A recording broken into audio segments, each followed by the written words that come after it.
Welcome to the 8th Annual Barbara Jackson Lecture. I'm Terry Orr, Professor and Chair in the Division of Educational Leadership, Administration, and Policy here at Fordham University. We are delighted to have so many of you with us today. This evening, we'll be engaging in a thought-provoking experience led by Dr. Edward Fergus, Associate Professor at Temple University. His lecture, The Equity Lens Needed for 21st Century School Reform, will be followed by a panel discussion of school and district leaders who are putting his strategies into action. The discussion will be facilitated by Dr. Elizabeth Stosich, Assistant Professor at Fordham, and the panelists include Misha Ross Porter, Denise Williams, Harry Sherman, and Lori Baker, all Bronx educational leaders. Throughout the webinar, everyone but the speakers and panelists will be muted. We ask that you post your questions in the chat window.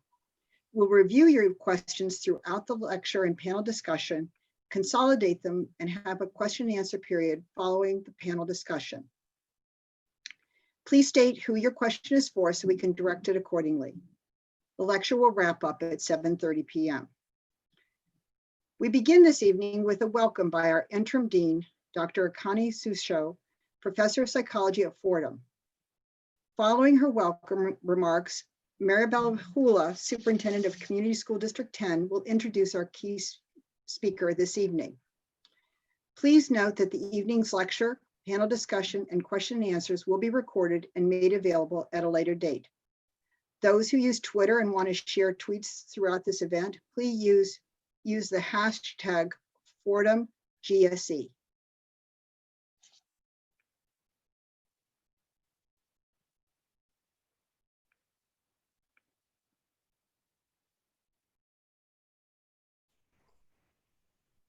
Good evening, everyone. On behalf of the students, faculty, and staff of the Graduate School of Education, it is my honor and privilege to welcome you all to the 8th Annual Barbara L. Jackson Lecture. We appreciate you taking the time to join us today in what I'm sure will be an intellectually stimulating and urgent conversation about the equity lens needed for 21st century school reform. Before we begin, however, I want to take a moment to honor the life and legacy of Dr. Barbara Jackson, for whom this lecture series is named. I would also like to thank and welcome Caroline Smith, Dr. Jackson's daughter, who is in the audience today, as well as her cousin, Amir Loomis. Dr. Jackson was quite simply a trailblazer. As a scholar, she wrote extensively and insightfully on the challenges faced by girls and women in schools.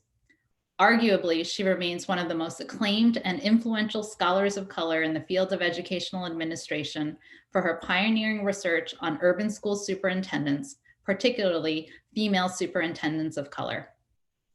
As a leader, she also helped to transform the landscape of educational administration programs in the United States, first at historically Black institutions such as Atlanta University and Morgan State University, where she established several doctoral programs and served with distinction as Associate Dean and Dean.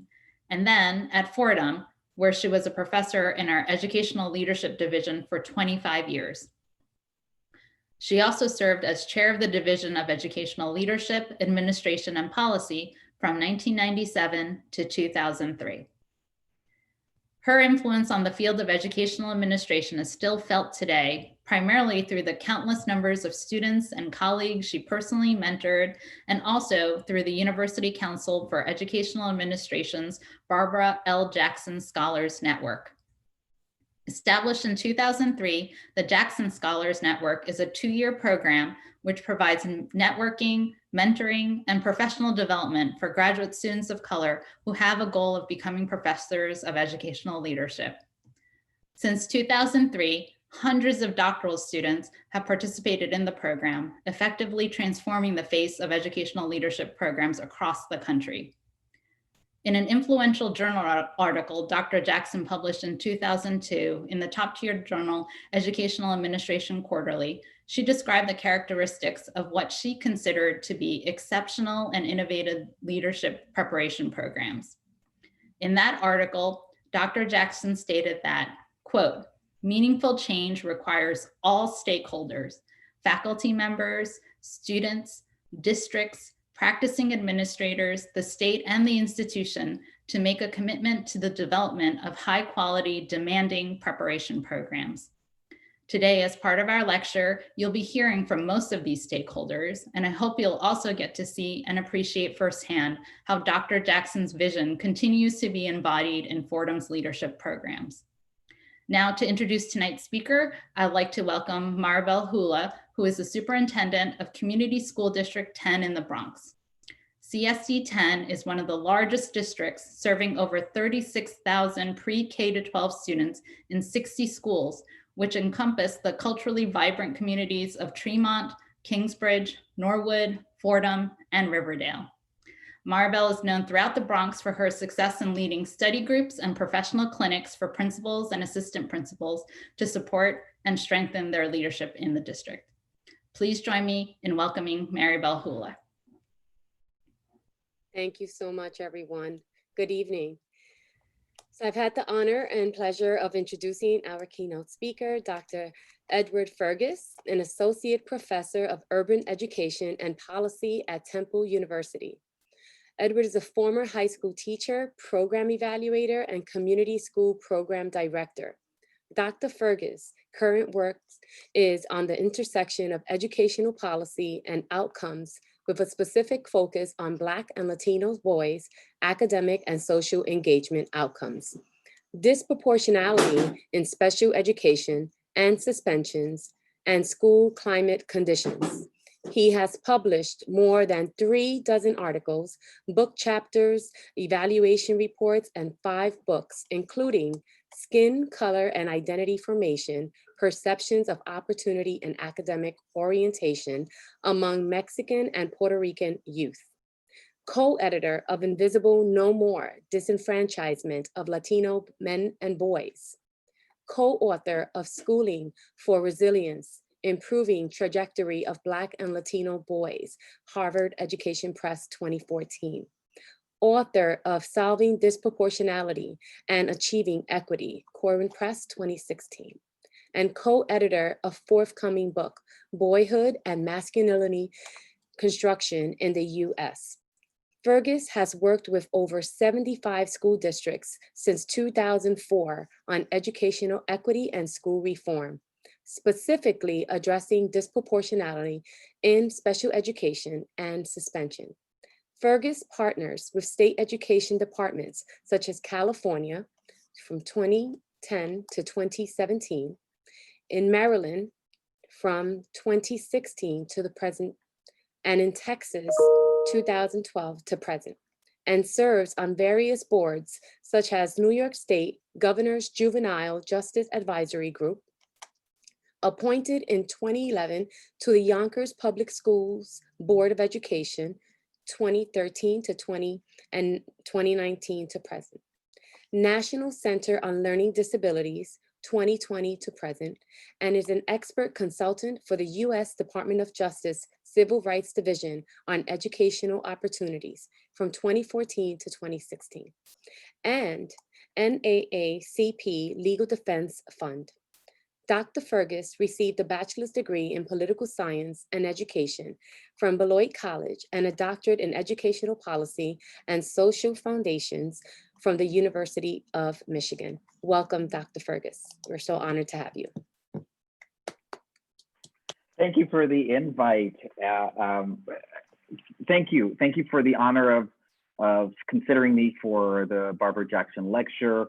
It is truly, not having an opportunity to have met Dr. Jackson, but been exposed to the opportunities that have come in terms of many sort of institutions and organizations really honoring her legacy it's truly been something that I've been exposed to, and I'm privileged to have this opportunity here to be part of sort of the continuation of honoring her and her work around what it means for us to really strive for the types of educational leadership that is necessary in our different sort of schooling environment. So I thank you for the invitation.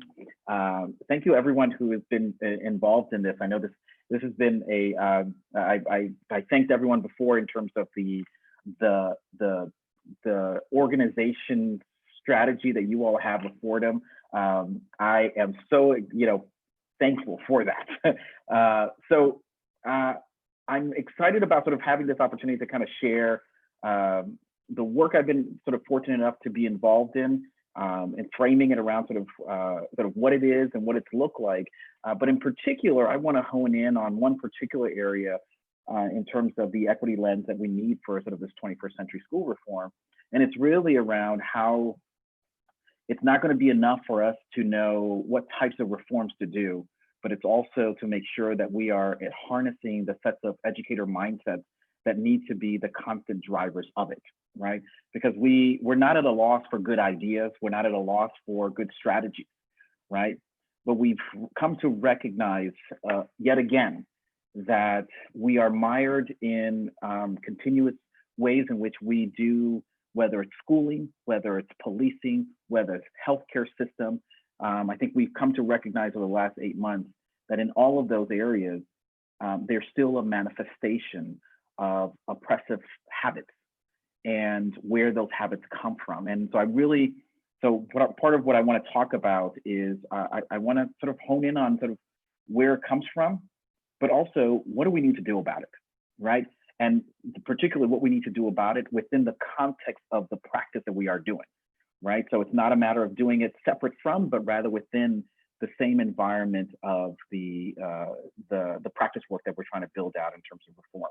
I'm going to share my screen now and use it as a sort of an anchor as I talk with you all today. And the last thing I mentioned is I am super excited about the panelists talking. Like y'all have no idea. I'm like jumping out of my seat, I can't wait till I'm done so I can hear them talk. And not only because I love dearly these folks in terms of the work that they're getting to do, but also have the spirit that they bring into it, that they're unapologetic about really pushing the need for, knowing that there's good practice out there, but also pushing the envelope in terms of asking the hard question of their colleagues of, but what do you bring into this work? Do you believe in the kids that you are serving? And so I cannot wait to hear them talk because they got good stuff to talk about. So, so with that said, I'm gonna get started so we can get to the good stuff. So I think, it was outlined, I have sort of this background at times where I am, having gone to a liberal arts college for undergrad 28 years ago, I am amazed at how I keep repeating this habit of have this sort of liberal arts experience of like, I am interested in a lot of things and I keep my hands in so many different things. So, but there's been 3 constants for me in terms of sort of areas of focus, and it's been around disproportionality, around how identity gets constructed in schools, and in particular, the ways in which we see and understand academic engagement patterns happening for very specific subgroups, right? Black and Latinx boys. And all of that I see as intersecting each other, right? So, but today I'm gonna really hone in on the work that I've been fortunate enough to do around disproportionality that really touches on sort of my policy training, in really considering sort of how do we understand sort of a particular pattern of disparities existing within systems and what feeds it, what keeps it going. And in particular, sort of in what's feeding it is this element around what are the sets of mindsets that also run alongside of it, right? Because we know, and I'll talk a little bit about sort of what are some of the consistent gaps that we see in our system, but we have to ask ourselves a hard question around what gives permission for the gaps to stay constant, right?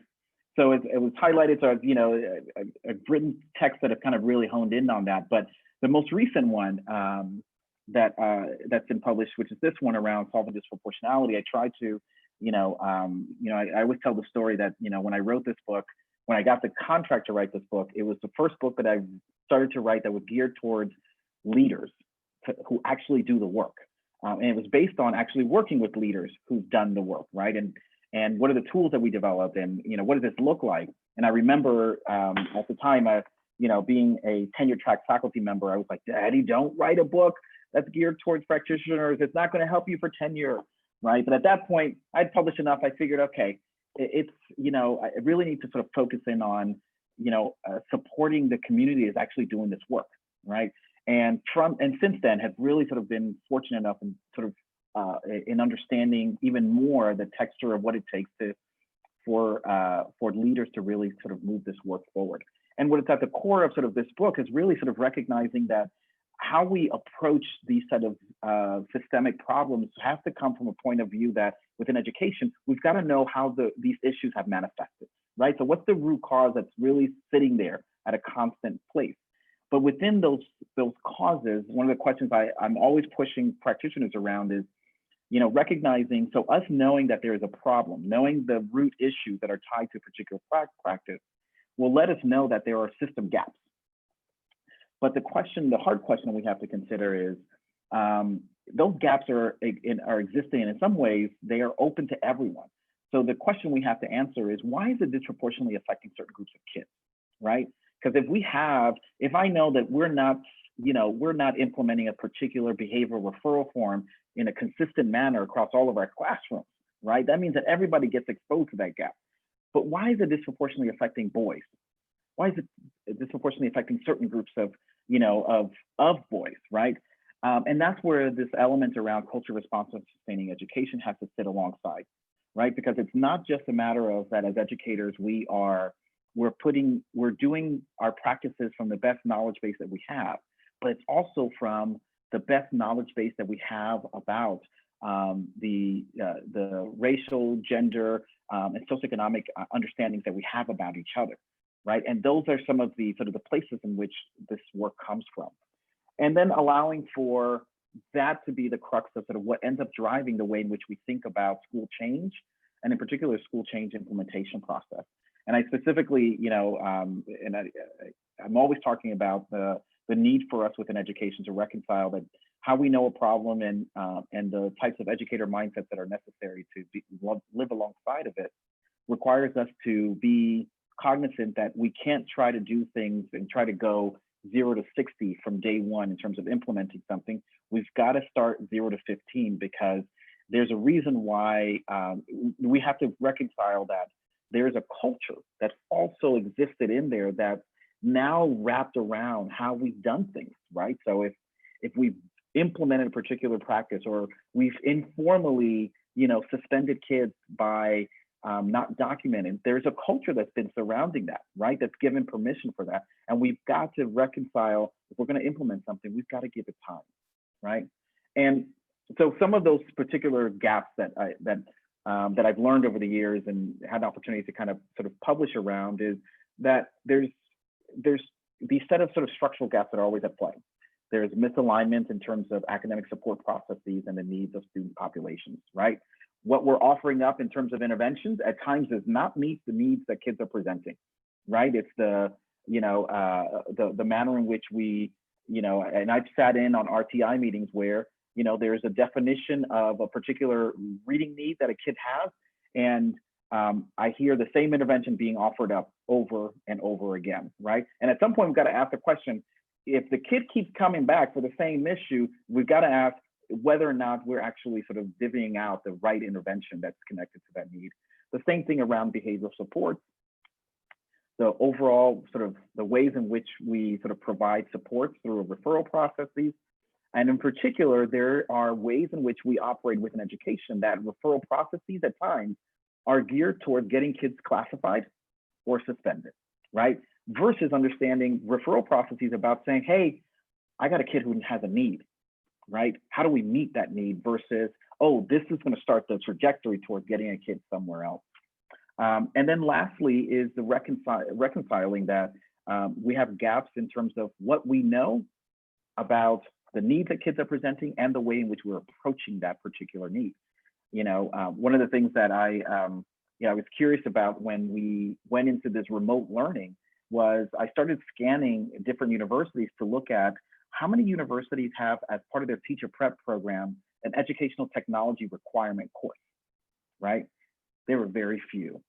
And I wanted to look at it because I'm from the vantage point of thinking like, wait a second, we're asking people to endeavor into something that they may not have a background, and just knowing what Zoom is or what Microsoft Teams is does not mean that you have enough technological literacy to translate that into instruction, into good instruction, right?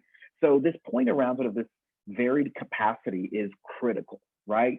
We are working with in a field that's only sort of given so much or required so much in development that we have to reconcile how that also feeds and creates sort of these patterns of disparity. Simultaneously, what we've also learned is that there are belief gaps, right? Particularly belief gaps around this idea that of colorblindness, for example, right? As a belief or as an ideology, that it's our best way of sort of demonstrating our multicultural sort of perspective, right? I see your culture, but I don't see a systemic oppression of that culture, right? So which is part of sort of the tensions that has emerged in some of the school climate survey work that I've done, which is that staff are struggling with that it's like, I can see culture, right? And that's an element of their colorblindness that they're able to see, but aren't able to see the systemic oppression nature of it, right? That there is something perpetual that's at play here. And I'm going to talk a little bit more about why that's the case. And then lastly, that rationalization that we carry around this idea of poverty disciplining and deficit thinking, right? The idea that we need to discipline the poverty out of our kiddos, because where there's a presumption that poverty gets persisted in certain communities because there's a behavioral psychological disposition that keeps them there, right? This idea of continuing or that communities carry or have our full set of deficits. And so how can we have an impact if they're just fraught with deficits, right? So these types of belief gaps have to be, and I'll be honest, have been part of the sort of the hardest elements to really tackle within the confines of trying to do school reform work within the 21st century, right? So we have to ask ourselves the question, is it enough to just have a whole bunch of strategies at play if we're not going to also address the belief gaps? And I'm not saying an either or conversation, it's a dual track that has to happen at the same time, right? We have got to make sure that we do that. But first, so part of what I'm going to talk about, and I'm going to come back to that slide a little bit later, is that why that belief gap has surfaced, why it keeps manifesting. And not only in the fact that, within our own school systems, we've created an opportunity through our own patterns of disproportionality, of disparities in our own systems to kind of feed our own sort of understandings of the world, right? There's an analogy that I constantly use is that the way in which we exist as individuals is that we have these shopping carts that our parents or our guardians kind of developed for us, and they put stuff in there, tons of cultural artifacts that are representative of who we are, what does it mean for us to be who we are, right? And we have tons of stuff in there, right? I always tell the story. As a child of a parent who was in the military, so one of the things that was put in my shopping cart was how to fix a bed, right? Where you had to fix the beds. It was real neat and tight, right? So by the time I got to college, that was the first thing I took out of my shopping cart, because I am not fixing beds like that anymore, right? Nobody's looking over my shoulder. But the point being, right, there's cultural artifacts that are put in all the time, right, by others, and that we also put in through our own adulthood journey. And so the question that we're going to have to really grapple with, in relation to sort of these educator beliefs that we maintain, is what's the stuff in our shopping cart that we carry from our lived experiences as growing up, and we continue to maintain, that come into the confines, the areas of our schooling that we do with our children, right? And so one of the things that I want to really hone in on that's sitting in our shopping cart is the types of ideology that we've developed around race and poverty, right? In particular, this idea of Herbert Gans, and Elliot LeBeau and other sociologists have talked about sort of the recognition of sort of what it's meant for us to how we understand and explain the conditions around racism and the conditions around poverty. And one of the things that I argue in some of my writing is the recognition that the way in which we've come to understand these have hampered our own social cultural development, right? Our inabilities to be more is tied to the ways in which we've been limited in terms of how we think about it, right? And so one area, I think one way in which things have been sort of centered around is this recognition, is this manner in which we have constructing these ideologies that are tied to the idea of superiority, and inferiority, right? I use this quote from Kendi's book, How to Be an Anti-Racist, because part of what he hones in on, and I know that there's a lot of folks, a lot of educators out there who are reading How to Be an Anti-Racist, you know, and I'm all for it. I love, folks know me, I love books. I'm always promoting books, but I'm always very mindful of recognizing that some books give you particular things if you're on a particular part of the continuum, right? And what Kendi is sort of highlighting it here is one element of the shopping cart, which is what do we understand about each other around race and poverty that carries sort of these notions of inferiority and superiority, right? Where does it come from for us? And how do we keep manifesting it, right? Whether explicitly or implicitly. And so one of the things that I argue is like, we have to make sure that we've done the work. We have to unpack that part of our shopping cart and find ways in which to replace, right? Because what Kendi is trying to do in this book is highlighting the replacement. But if you haven't done the unpacking, you're just walking in to try to replace something, but you haven't done the hard work within your shopping cart to unpack it, right? And that's why I argue it's like, you know, folks want to start with this book, with Kendi's book. I say, go to Stand from the Beginning, because Stand from the Beginning tells you how the notions of inferiority and superiority actually manifested. In order for you to get to this skills book, How to Be an Anti-Racist, right? And if you don't want to read Stand from the Beginning, which for those who don't know, Stand from the Beginning is like this thick.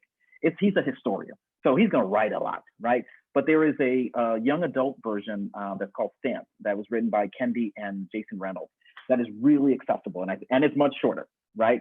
But it gives you enough of an appetite of sort of understanding of this notion of inferiority and superiority.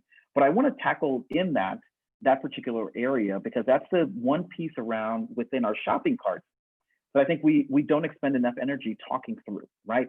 What is it that has given permission for this idea of inferiority and superiority?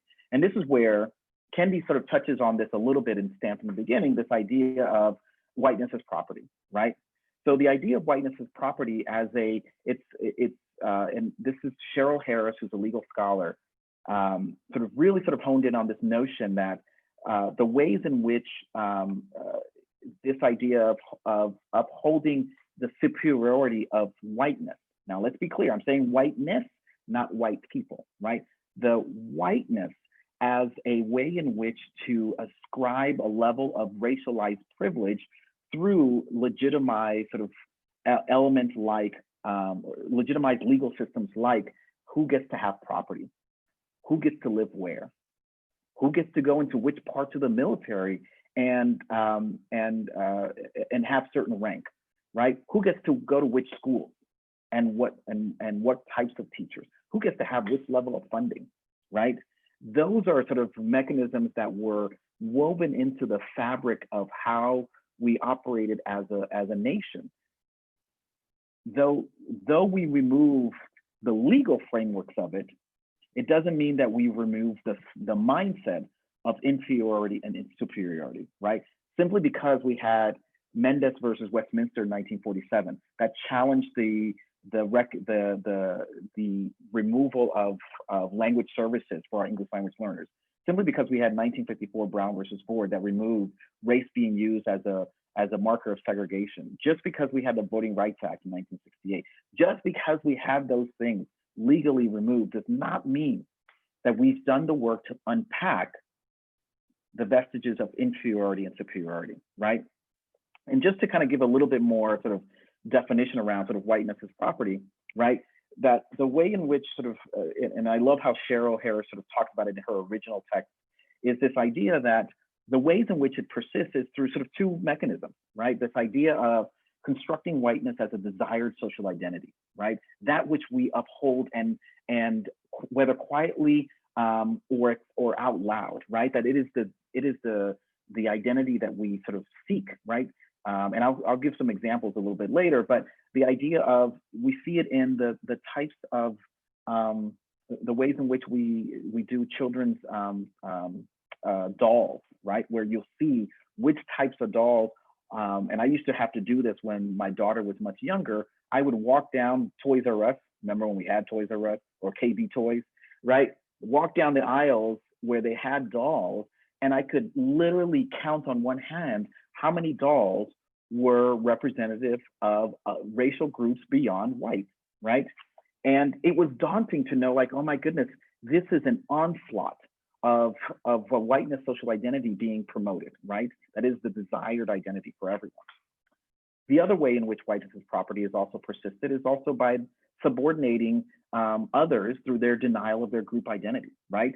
So, you know, not allowing for the space for Black, Indigenous, Asian populations to have their identities to be promoted, to be treated as humanely within the context of our society. So how does that show up, right? How does this sort of persistence of whiteness as property show up? So I'm going to go through some examples because I want to make sure that we understand that when we're talking about unpacking this inferiority and superiority within our shopping cart, in order for us to be in a good space as educators to do the structural gap work, we've got to tackle this stuff. So in this example, obviously, I was so glad to see that, you know, we finally pushed on this over the summer, the Aunt Jemima, right? And I know there's, and I was watching Twitter where folks were romanticizing, you know, Aunt Jemima. They were like, oh my goodness, but it's just pancakes. I remember sitting at the table as a young child, holding that syrup bottle and squeezing it, so excited that, you know, I was getting pancakes or waffles for that day, which, by the way, they're not really, it's not really good syrup. But anyway, you know, but the idea is that we may have romanticized that. We may have seen that as like, oh, but it's just pancakes, right?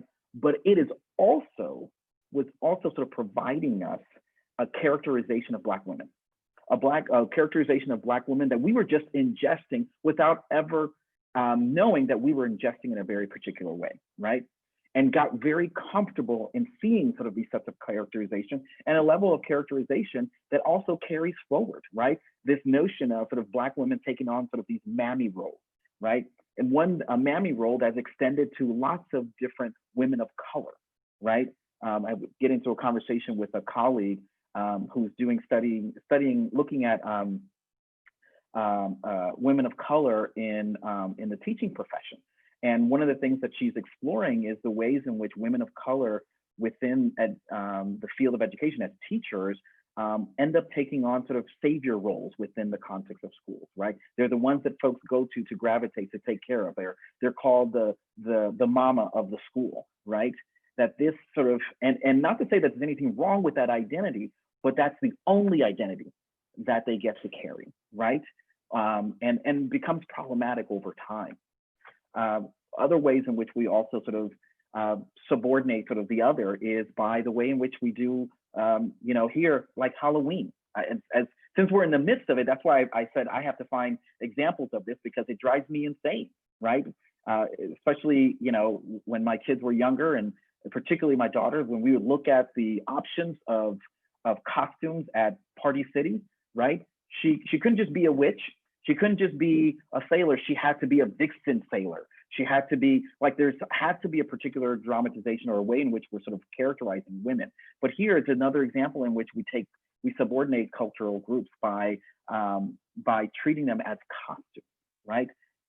But at times we have cultured this conversation to mean, well, it's just Halloween. It's just a costume, right? But it's not just a costume for those who have to live this reality when they experience being talked to as if they are a costume. The way in which simple things, something as innocuous as Band-Aid, right? So I don't know if you all remember seeing how Band-Aids were, you know, had on there flesh as the name of the color, right? And for some of us, like myself, it didn't match my flesh, right? And the concern was, and I'm so glad that Band-Aid this past summer put out on Twitter saying, we, in solidarity of what's transpired, we've realized we've got to unpack this reality where we've been promoting this idea that this is what flesh looks like, right? And not appreciating the fact that there is other flesh tones that are actually existing in our society, right? You know, our sports team that again are romanticized as, well, it's just a symbol. It is just, yes, it may be just a symbol that we gravitate to, that means something, but it also is a way in which we have now, in this example, characterized Indigenous populations as only being sort of representing this about themselves. Other ways in which our inferiority and superiority sort of ideologies infiltrate is, I'm sure you all remember these images from Katrina. And this came from the Associated Press, where if you look at the first one on the right, what they describe is that this young man is in the water looting, after looting a grocery store, while the two individuals right below, they were finding food, right? The subtle manner in which we sort of see the same set of behavior among folks, right? Because you're seeing three sets of people here in these images who are wading through water, who are living through a catastrophe, but yet we are needing to characterize one group, one individual as looting while we're characterizing the others as finding food. And that sort of sits within the stuff that lives within our shopping carts.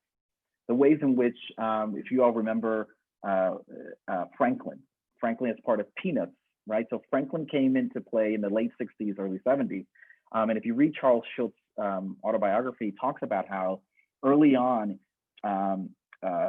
Franklin could not sit on the same side of the table, right? Because the appetite across the country would not accept Franklin sitting on the same side, you know, sort of demonstrating the integration that we wanted, right?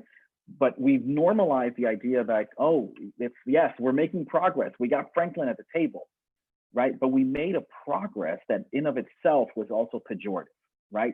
Because Franklin still had to sit on the other side, right? And in some ways begs the question as to whether or not he was actually living an inclusive experience within Peanuts, or was just a token sitting at this particular table, right? I've used this example tons, where we see it within our own sort of educational spaces in the text that we read, right? You know, this one is from a geography book from Texas that McGraw-Hill published for the Texas Department of Education, right? Obviously, the Texas Department of Education had to approve this, right? But part of their characterization was, you know, talking about the Atlantic slave trade, that they brought millions of workers, right, to the U.S., which I would characterize that slavery is not necessarily bringing workers, right? Because workers for us conjures up an idea of I get benefits. I'm not sure if there's livable wages, right? But I get downtime. You know, I can take a break when I need to, right? But this mischaracterization means that there is a rewriting of what's presumed to be the story or the history of this country, right? And I think part of what we're seeing now, especially in relation to the 1619 Project, right, which has basically said, hey, there's another part to the story of the U.S. history that has been intentionally omitted. But the pushback is, well, you know, but that challenges our sense of exceptionalism. That challenges our sense of sort of, we have been striving for this freedom as a country. But in reality, you can have both. You can still see yourself as striving for this exceptionalism and this sense of freedom, but knowing and recognizing that it happened at the expense of, right, individuals who were not only brought to this country in shackles, but also indigenous populations whose land was taken away violently, right? And that should really be sort of the threading together that we should do as a country. But the challenge, we're not there yet, because it means that we would have to really unpack the stuff that's in our shopping cart. And just for the sake of sort of clarifying, this is what the McGraw-Hill shared out in terms of their explanation of, you know, when they made the mistake, oops, right? Their response was, we're deeply sorry that it was written this way. Though it was reviewed by many people inside and outside the company, it was made available for public view and no one raised concerns, right? Which raises the question, basically saying, look, we made a mistake, we're sorry, but we showed it to everybody and nobody caught it, right? And as if that lets them off the hook, right? And I got to give, you know, the way I tried to rationalize it over time is just recognizing, McGraw-Hill, you were demonstrating within your shopping cart, right? And your shopping cart demonstrating a level of limited historical understanding of the Atlantic slave trade.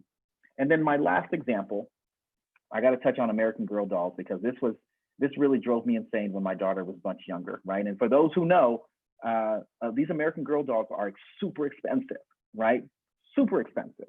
And my daughter was like, she would pick out her doll, and they tended to be white dolls. And I said, no, we're not, you are going to have other representations of dolls, right? And I would tell her, I said, you get to pick either the African American doll, the Mexican American doll, or the Native American doll. You got to pick one of those three on top of the white girl doll that you were choosing. But what I was fascinated by, and for those who've ever been to the Fifth Avenue store in New York City, right, which has 3 floors, there are storylines about each doll.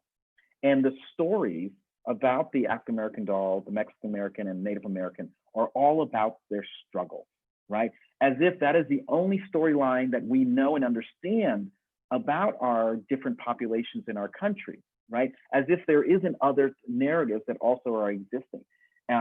And it becomes sort of a subtle way in which that's the storyline that gets told, right? It's the, oh, if we're going to include folks within our curriculum, well, then the only storylines that we know how to include them around is around their struggle. When in fact, there's much more complexity that exists among all of our racial ethnic groups within the context of our country, right? And these stories they're just fascinating of how these different dolls came to be, the stories of how they, this is Addie, who escaped slavery, right? And being sold away, and Josefina, right? Who worries about her family and taking care of the ranch. These are the subtle things that the sense of inferiority and superiority that uphold a social identity of whiteness and subordinate others. So if we are going to do this structural change work within our school systems, we've got to also have the planned effort of how we are going to also unpack that stuff that's been put into our shopping carts, right? And I can also say stuff that's been put into our shopping cart that we also maintain, right? We maintain it through our own personal networks of who do we hang out with? Where do we live, right? Who do we go have lunch with, right? Like all of those things sustain sort of the manner in which we keep these elements within our shopping cart and we don't complicate them enough, right? So we have to make sure that we're being diligent around and intentional around what is it going to mean for us to developmentally challenge the stuff that's in our shopping cart, right? So part of what I tried to sort of outline in particular in chapter 5 of this book was all of these set of experiences working with so many districts, framing it around sort of a particular set of social psychology research, right? That if we are going to unpack and replace, right, what is it that it means for us to unpack and replace that stuff? So I draw from sort of Rasmussen's work around sort of cross-cultural domains. In particular, this idea of what does it look like for us to develop a level of cultural reasoning, right? So the idea of knowing how do I take other perspectives in mind aside from my own, right? Because that's not an easy cognitive work to constantly be listing, right? Where and for some of us, it's a matter of like, okay, how do I take other people's perspective while I'm also holding my own? Especially knowing that some of what we bring in is tied to what's living in our shopping carts, right? Our own sets of cultural experiences. And then also developing those interactive skills of being intercultural, right? So what does it mean for how I am cognizant of how I display my own identity in relation to others, right? So there is a, there's a caption at times, and I'll show it a little bit later of, how do we sort of showcase that we can have intercultural interaction where it's not me absorbing your identity, but rather I become I am able to sort of take your perspective in mind and your set of experiences and know what it means for our interaction, right? So for example, the work that I did while I was at NYU, I was traveling throughout New York State, and there were parts of New York State that are not as accepting for my presence in those parts of the community. And there was one particular district that I remember the assistant superintendent had called me up and said, before I got there, because I had to stay there for a couple of nights, he said, "What hotel are you staying at?" And I shared with him, I said, well, I need you to move to this other hotel because I need to, and this was a white assistant superintendent, I want to make sure that you're safe, right?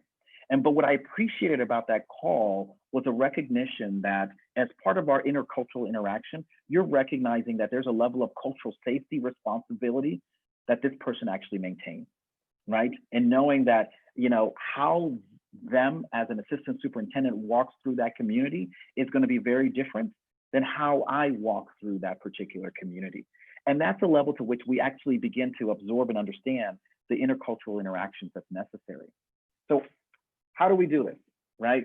So what I drew from social psychology is this notion of how do we interrupt some of these set of things, some of the stuff that's living within our shopping cart. So there's these 5 particular strategies that I talk through it through activities in this book to really sort of help as leaders recognize that it's not a matter of, you're just going to do a book study here or there.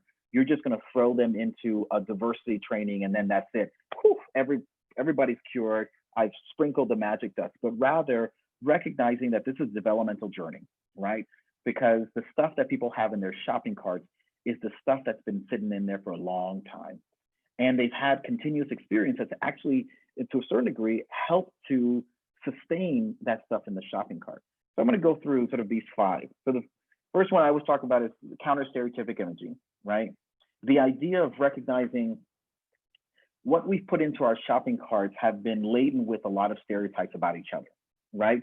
And I do this activity where I put up different images and I just ask people to share your stereotypes.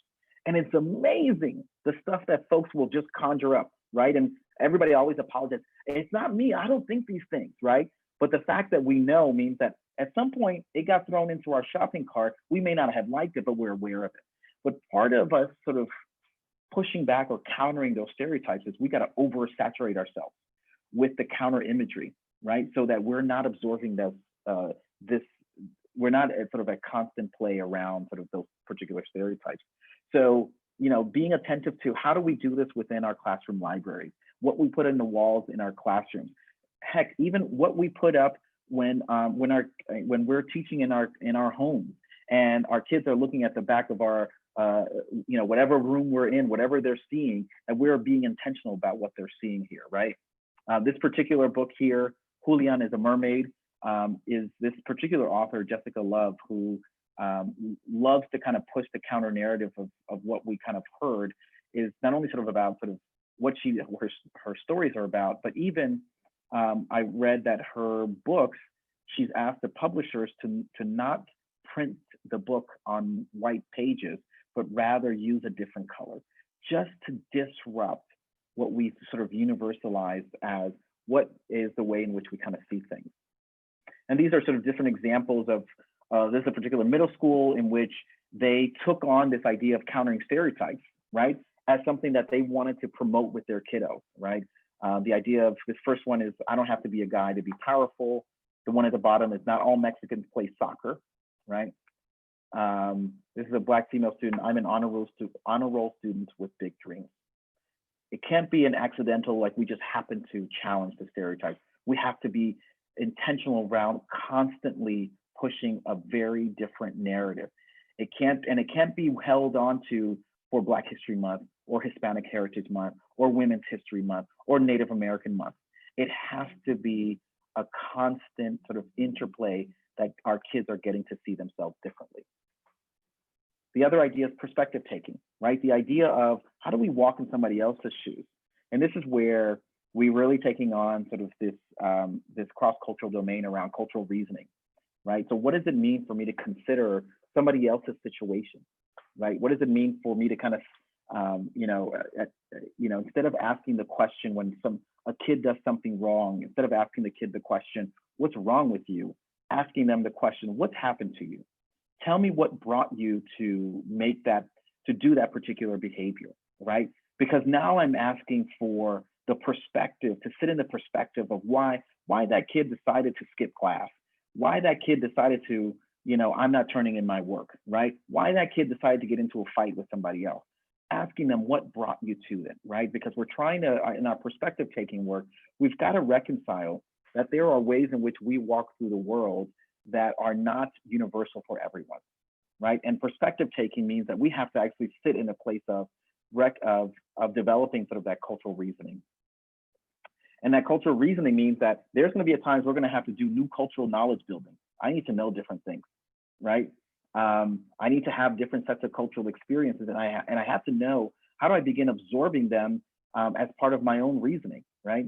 As a quick example, my wife I've been married for 22 years, and one of the things that she's really sort of helped me to understand is what it means to understand the social experiences that women have had and organizes the way in which they see the world, right? So for example, whenever we travel, she's always making sure that we get a hotel room on a high floor away from the exit, right? Because how she has to walk through the world, she has to think about her safety in a very different way than I have to, right? And that's been an important set of experiences for me to reconcile that my sense of safety is not her sense of safety. Intergroup contact. The idea that if we're going to unpack the stuff that's in our cart that is tied to groups that we haven't had contact with, you gotta have contact with people that are different than you, right? And it's not just the tokenized set of experiences, but it has to be positive and sustained set of dialogues that we're having, right? The ways in which sort of different groups get to actually work together in a way that folks get to share, right? So where you can have different parent constituent groups that you want to bring together as part of one PTA, right? So I think about I don't know how many of you have been listening in to the podcast on white parents that's put on by New York Times. Very powerful. But one of the things that I was amazed by was the segments that talked about how when the new constituents of white parents arrived at this particular school, the parent group that sounded as if they were predominantly Black and Latinx, they started to break apart, right? Because there was an absence of capacity to know how do we share in sort of having positive and sustained dialogue across groups that within the context of New York City have never talked with each other, right? And that takes time, that takes intentional work, right? And the images that you see here, the top one is Ellen DeGeneres and George W. Bush too, right? And you all remember the kerfuffle that happened in terms of the fact that Ellen got a lot of flack for going to, I think this was a football game, right? But part of what I see here is intergroup contact work, right? Where she is also helping to build his perspective taking, right? By actually interacting with somebody who's living an experience that for him was just was predicated on his own lived experience, right? And for his was limited in not having the type of contact and interaction with individuals that are part of the LGBTQ community. And then at the bottom, Martha Stewart, Snoop Dogg, right? Martha is a media mogul. Snoop is a rapper, and the fact that they were able to develop a show where they just shared what's in their shopping cart about cooking, and it wasn't about them, Martha trying to be like Snoop, although there were times where she tried to, or Snoop trying to be like Martha, but it was about them being able to have this intergroup conversation, right? And sharing the storylines that live within their shopping carts that help to improve their own sense of perspective about the other. Individuating. Alongside that intergroup contact, right, just like that imagery sort of provided us, we've got to have regular one-on-one conversations with individuals so that we can build understandings about the individuals as they are also part of a larger community, right? So it's not just knowing that, it's not just about knowing like, knowing about who, how I identify in the group that I identify, but also knowing, so what's Eddie all about? What is it? What do I know about him? What's in his shopping cart? What do we get to know, right? And I'm often, and folks know that the work that I get to do with folks, I'm always sharing the stuff that I do. But part of my sharing, and I'm very intentional about this, is I want to be cognizant of disrupting sort of whatever stereotypes may exist in the different spaces that I walk in and out of, right? So I will be in spaces where, particularly when I'm in predominantly white school districts that are bringing me in, I'm very mindful of what I'm what I represent for some of them, right? And how I present myself. And some of it is the being clear of sort of what I know, but also being mindful of sort of also sharing things like, I've been certified as a Zumba instructor, right? Where every time people are looking at me twice, like they're like, what, how is that? And part of it is they're experiencing moments of dissonance, right?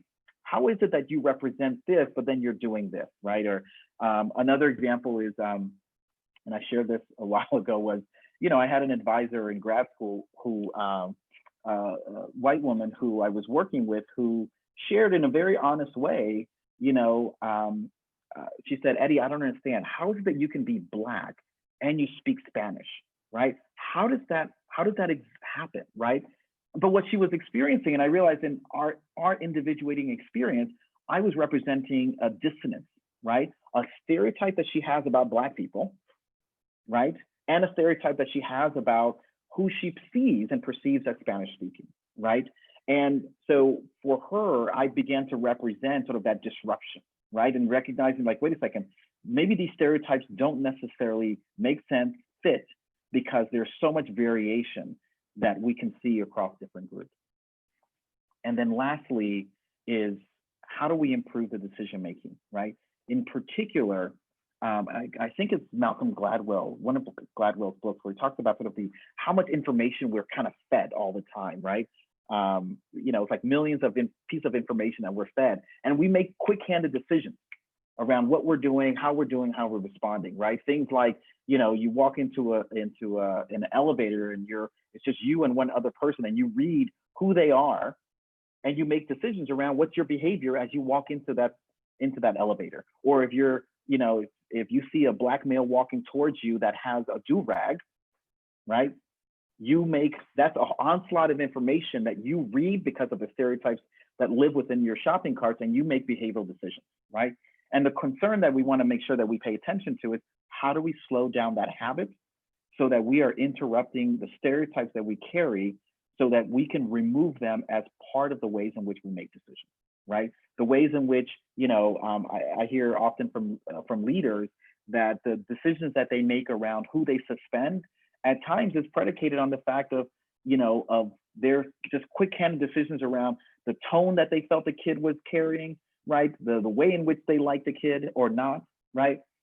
There was one instance where my son was actually, the headmaster recommended him being expelled for cussing at the school, right? And it was basically because my son refused to admit that he did it. He was like, he just didn't care, right? And it was his tone that he was responding to, not the context of what was happening, right? So this improved decision-making is really, what's the cognitive tools that we need to slow down our stereotypes that are sitting in front of us, so that we find other ways in which we can kind of redirect our decision-making, right? Some of the work that the PBIS National Center has been working on is around, they call it the vulnerable decision-making, right? There's particular points of decision-making that happen, and how we decide who gets suspended or who does not, who we are referring for behavioral issues and who we do not.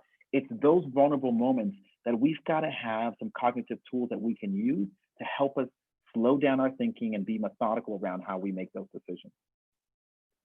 So it is these 5 strategies that, as we think about sort of our shopping carts, what's in there, right? And that what's been living in there, part of it's been trained around sort of the sense of inferiority and superiority, is that we have to be intentional about how we interrupt that stuff. Now, I'm being very intentional about saying interrupt, not eliminate, right? I want it, because there is a degree to which, and this, the research around social psychology is very intentional around talking about the ways in which we operate as in our social world as human beings, right, will prevent us from sort of having a complete elimination. But what we can be very intentional about is, how do we interrupt those things? Because we want to be in a place where we end up interrupting, so that we can be methodical about the structural change work that needs to happen in our 21st century school reform, right? And that's where I'm hoping that, as the work that I've been so fortunate enough to be involved with so many different districts, including the Bronx, as an entire borough, right? That to imagine that it's not just a matter of we are vying for the right set of school reform that's necessary for our kids so that there isn't continuous sort of injury that happens to them, but there's also, we are manifesting the types of educator mindsets that are going to be the drivers of it and the drivers for how we actually develop the child well-being that our kids actually need. So the last thing I'll mention is there's a lot of research that paints all these areas of structural factors that we got to fix.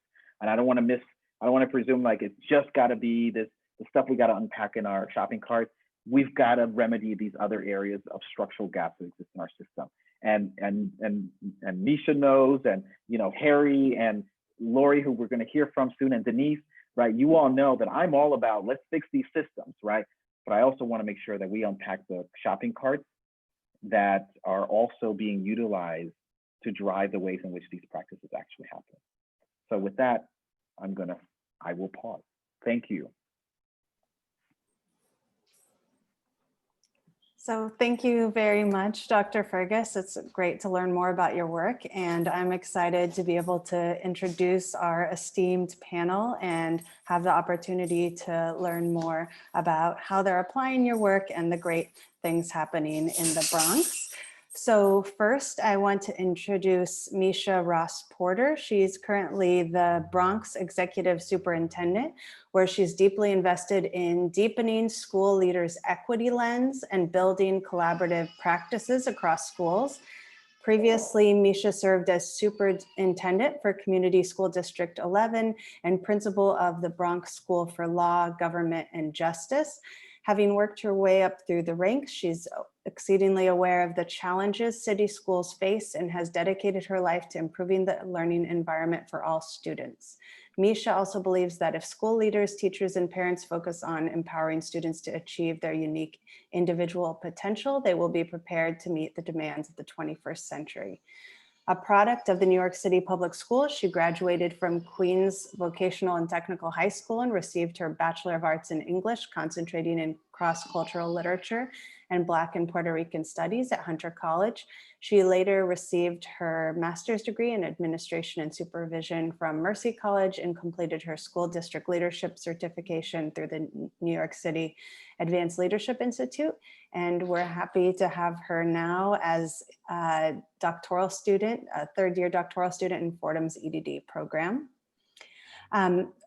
We also have joining us Denise Williams, who currently serves as director point for District 7 and the instructional lead for equity and excellence at the Bronx Borough Office. She served as principal of Pelham Garden Middle School for 7 years, where she led the charge to develop the racial equity lens of teachers in order to create more culturally responsive environments. In her new role, she oversees, organizes, and supports borough-wide equity initiatives aimed at reducing disproportionate outcomes for Black and Brown students. Additionally, Denise works with borough and district level leaders to develop their socio-political lens through engaging in conversations about race, power, and privilege. She's currently in her first year in Fordham's EDD program. We also have joining us Lori E. Baker, who is the principal of PS 160, the Walt Disney Magnet STEAM School located in the Co-op City section of the Bronx. Following high school, she attended Morgan State University and earned located in Baltimore, Maryland, where she received a Bachelor of Arts degree in English. She later attended Mercy College, located in Dobbs Ferry, New York, where she received her Master's of Science degree in elementary education, as well as her second Master's of Science in School Administration and Supervision. Ms. Baker began her teaching career at PS 28, the Wright Brothers School located in District 6.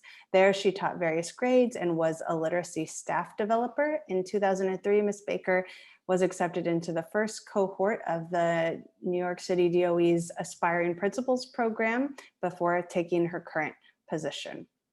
And last, but certainly not least, we have joining us Harry Sherman, who is the principal of the Castle Hill Middle School, where he has served the community in the capacity for 15 years. And Harry Sherman received an MBA from St. John's University and was also part of the Leadership Academy's Aspiring Principals program, part of their second cohort. So welcome. And so I have a few questions for our esteemed panelists, and I just want to remind you that I'll ask that you keep your answers to 2 minutes maximum. And so I think we'll just go in the order that we have here. So starting with Misha. So I'd love to have you all talk a little bit about how you have used Dr. Fergus's work in your own school or system. So one, thank you. This was Dr. Fergus. You took us all to school tonight. It was so wonderful to be in learning together. And we've really, Dr. Fergus's work really undergirds the work of the Bronx Borough Office, our principals, our superintendents. And he talked a lot about, you know, there's the work that you have to do, right? Like around understanding data and unpacking disproportionality, but that can't happen if we are not deeply connecting the work that we are doing to shift mindsets, beliefs, that hearts and mind work that needs to happen. But the very specific way that we're using his work is that every goal that we've created is framed using the Fergus framing, right? Like, so they are numerical. I'm gonna pass this class. They are numerical. They identify a belief and are rooted in social justice. And as the leader of the brownest borough in New York City, one of the things that we've recognized early on and very clearly is that we have to be intentional about interrupting cycles of disproportionality. And we have to recognize the role we play in perpetuating inequities, right? Like, so as educators, we always understand our role as learners, but we never remember to think about the things we need to unlearn, right? And that is like that heart and mindset work is about being in a continuous state of thinking about that which you've always known or believed that impact the decisions and judgments that you make. So our goals are created in that way. Our school's goals are created in that way. Every school has an equity team. Our districts have an equity team. Denise, we're so excited to have her leading the work across the borough, is about to work with the Bronx Parent Action Committee to kick off our borough equity team. And so I think what's most important is that, like, we lead with equity in mind, and Dr. Fergus's work and his tools have given us the process by which we unpack inequities across the borough. Thank you. Wow, perfect. I think we should just took all of my answers and explained my job, but that's okay. Thank you, Executive Superintendent Porter. I think that the thing that I would add that's like been most instrumental for me in using Dr. Fergus's work is, I think prior to engaging with Dr. Fergus, we always thought about like, how do we move mindsets? How do we change hearts? Like that was our one go-to. And it's where most principals started and where most people who engage in racial equity work would start. But I think after engaging with the text, which is right here on my table, because I live with that text, I love it. We really started to look at like, let's attack this from a point of data. And the way that you can unpack data, like the data does not lie. The data will tell a story that sometimes the story of moving hearts and minds does not. And I think when Eddie introduced this idea of like looking for, he calls them the tall trees, I got it. Looking for those tall trees in the data that really let you know what are the patterns of disproportionality that you see across your system and across your school. And those to me become undeniable. So just like using the power of data to help change hearts and minds while you also examine practices, policies, and procedures. So that dual track that Eddie talks about in the text, to me, has been most impactful to the work that I do. Well, Denise, if Misha took all your answers, you took all of mine. So I just want to take a second and thank Eddie for the work that you're doing with us and your ability to connect the adaptive and the technical and to really see the importance of both. And I think that's a theme that was through your presentation and the leadership of Misha in our district and in the Bronx and the work that Denise and Lori are doing around that as well, that the continuity from the school all the way to the district leadership is part of what makes this so powerful, that we can have conversations about the impact of policy on specific groups and not lose sight that there's no such thing as colorblind policy. And I think that's been how the work has shifted my understanding of what we do, where I used to think about, is this kids first and what will the impact on kids be? And now understanding Dr. Fergus's work has led me to think not just about, is this kids first, but what will the impact be on specific racial groups of students? And if there is a disproportionate impact and it is not moving us towards actual proportionality, then this is the wrong policy, this is the wrong work, or we're implementing it wrong, or the way that we're approaching and understanding it is wrong. And so the ability to just see and think about the work we do and track it in terms of its racial impact is not something that I had in my shopping cart before. And I do now, and it is there in every decision and every consideration for policy, particularly around areas like special education, referral, discipline, where this kind of racial disproportionality lives the strongest. You can't do anything in those spaces without considering the impact and tracking the impact if you want to call yourself kids first. And I would say for our school, a lot of, we just thank Dr. Fergus for all the support that he gave us around really looking at our intervention and referral process for our response to intervention team. And so there was a lot of structural change work that needed to happen for our school around there, around our response to intervention. On the surface, these systems that we had in place looked like they were working, but then Dr. Fergus's work is really grounded in data. So once we started really looking at the data and seeing, looking at it much closer, we realized that we really had a problem. And our issue was that we had, it was around the students, the percentage of students that were being referred to our response to intervention team. And so, for instance, our boys were being referred at a rate of 4.2, and the referral rate for our girls was at a rate of 6.8. But what we noticed is that even though the referral rate for girls was much higher, our boys were the ones that were being tracked. Well, I don't want to use the word track, maybe that's the wrong word, but it seemed as though they were being pushed into more self-contained classes. So that really led us to do a lot of structural change work around like what the purpose was of RTI, what we were like, what systems did we have in place, what professional learning was being organized for teachers in terms of their understanding of what the purpose of RTI was. And, just a lot of work around with teams and changing the beliefs and perspectives of teachers around the referral process. And so, again, the fact that we grounded it in data made the change for my school, because it was very easy for people to say, it wasn't occurring, or that it was very easy like to just put it to the side and say that wasn't something that was happening in the school.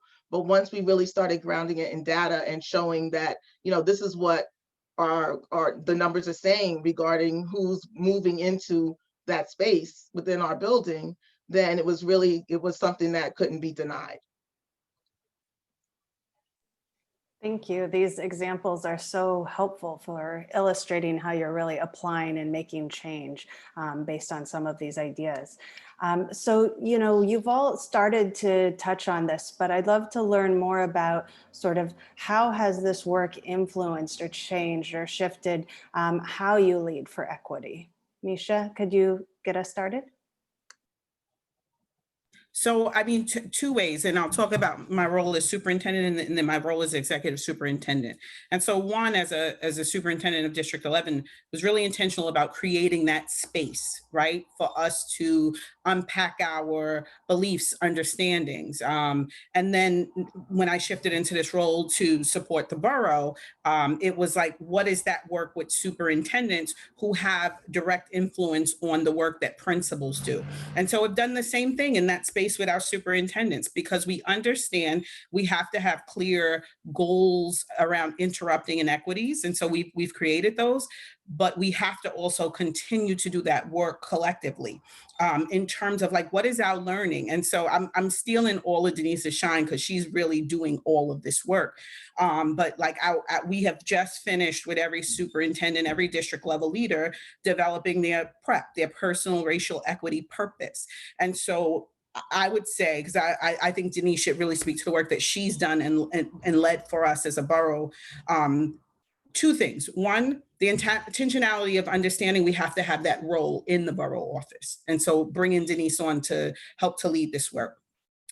And then two, creating the space for leaders to share, unpack, and stay in that learning space while also creating like clear expectations and outcomes. And just, I'll add one other thing. We also had to shift our mission and vision and make sure that the goals of the organization spoke to interrupting inequities. And so our mission and vision for the borough have language about affirming students' racial identity, about understanding the way what the role race plays in the experiences our students have. And so being an intentional leader for equity requires that you make intentional shifts in what you prioritize as important.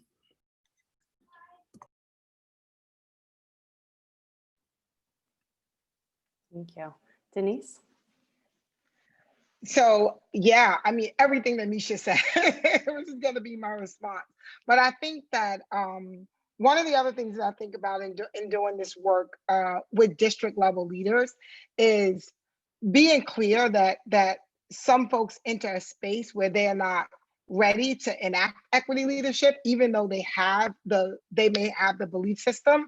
I think being really intentional about how we get our superintendents, our district and borough level leaders to look at data, unpack data, use that data to think about what mindset shifts need to happen, and to honestly prepare a trajectory of how they're going to take their people along that journey. So that's one of the ways in which I think it's changed the way that I work. I think also for me, just like, and I will tell you that honestly, as a principal, I was probably not the best with data and probably didn't use it nearly as much as I would have after engaging with Eddie's book, which I did my last 2 years as a principal. But I look at everything now from a data perspective. I literally was working on a project this past week, and I asked him, well, let me see the data on that. Because like, I don't know how to explain how the data now literally leads every story that I look at.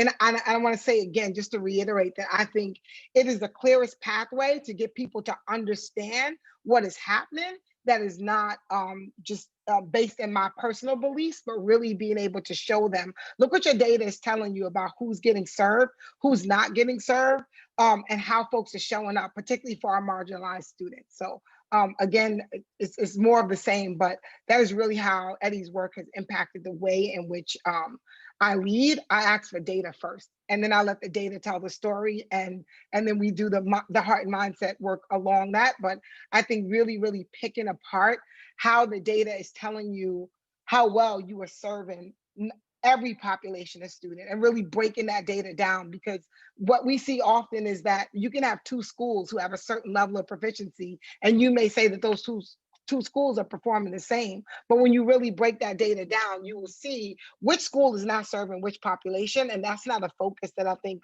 a lot of school leaders and district leaders had prior to us engaging in this process. So I think just leading with data to help tell the story, and then using that story to really dig into the heart and mindset work, which I believe is important too.